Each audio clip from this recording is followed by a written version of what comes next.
friends. Thank you for joining me tonight as we read another chapter of Proverbs, written by one of the wisest person to live on earth. Proverbs 1. The purpose of Proverbs. These are the Proverbs of Solomon, David's son, king of Israel. Their purpose is to teach people wisdom and discipline, to help them understand the insights of the wise. Their purpose is to teach people to live disciplined and successful lives, to help them do what is right, just, and fair. These proverbs will give insight to the simple, knowledge and discernment to the young. Let the wise listen to these proverbs and become even wiser. Let those with understanding receive guidance by exploring the meaning in these proverbs and parables, the words of the wise and their riddles. Fear of the Lord is the foundation of true knowledge, but fools despise wisdom and discipline. A father's exhortation: acquire wisdom. My child, listen when your father corrects you. Don't neglect your mother's instruction. What you learn from them will crown you with grace and be a chain of honor around your neck. My child, if sinners entice you, turn your back on them. They may say, "Come and join us. Let's hide and kill someone. Just for fun, let's ambush the innocent. Let's swallow them alive like the grave. Let's swallow them whole like those who go down to the pit of death." Think of the great things we'll get. We'll fill our houses with all the stuff we take. Come, throw in your lot with us. We'll all share the loot.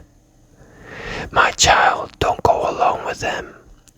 Stay far away from their paths.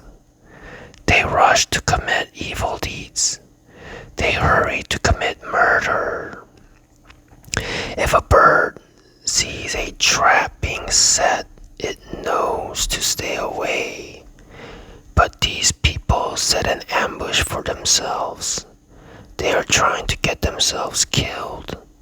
Such is the fate of all who are greedy for money. It robs them of life. Wisdom shouts in the streets. Wisdom shouts in the streets. She cries out in the public square. She calls to the crowds along the main street, to those gathered in front of the city gate. How long, you simpletons, will you insist on being simple-minded? How long will you mockers relish your mocking? How long will you fools hate knowledge? Come and listen to my counsel. I'll share my heart with you and make you wise. I called you so often, but you wouldn't come. I reached out to you, but you paid no attention. You ignored my advice and rejected the correction I offered. So I will laugh when you are in trouble. I will mock you when disaster overtakes you, when calamity overtakes you like a storm, when disaster engulfs you like a cyclone, and anguish and distress overwhelm you. When they cry for help, I will not answer. Though they anxiously search for me, they will not find me. For they hated knowledge and chose not to fear the Lord. They rejected my advice and paid no attention when I corrected them. Therefore, they must eat the bitter fruit of living their own way, choking on their own schemes. For simpletons turn away from me to death.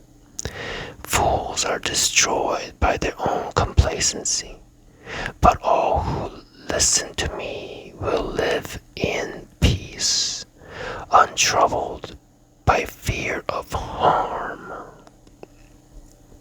Amen.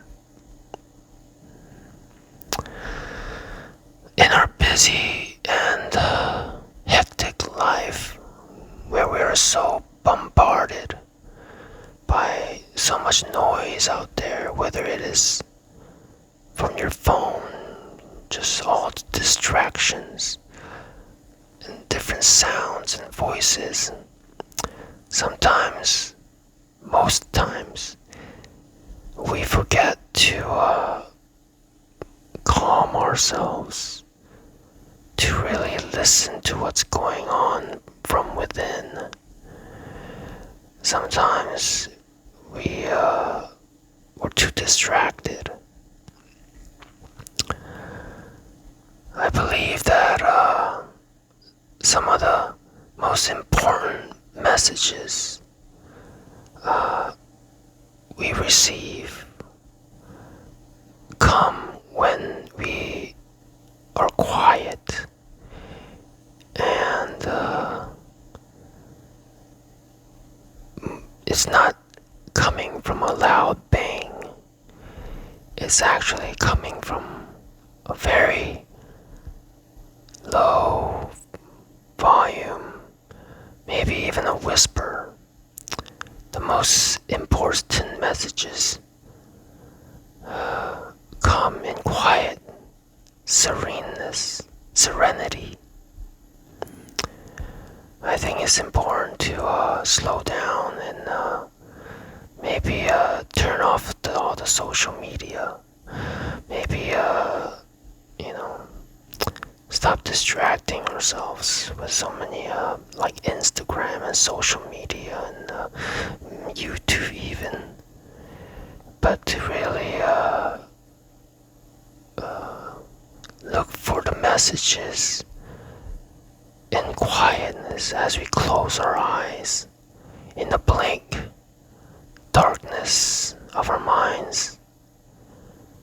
I hope that these words, they permeate through the inner channels of your mind, and they travel through the cerebral fluid running up and down your spine and all the way to the center of your brain, the chamber within, and that they bring about and awaken, maybe you even awaken the inner voice that you've forgotten to listen to, and bring about positive change that will influence your life for the better. Thank you again for joining me tonight, and I will see you next time. Thank you for all your positive comments, all your thumbs up, and your subscription. It's very encouraging. Thank you. Good night.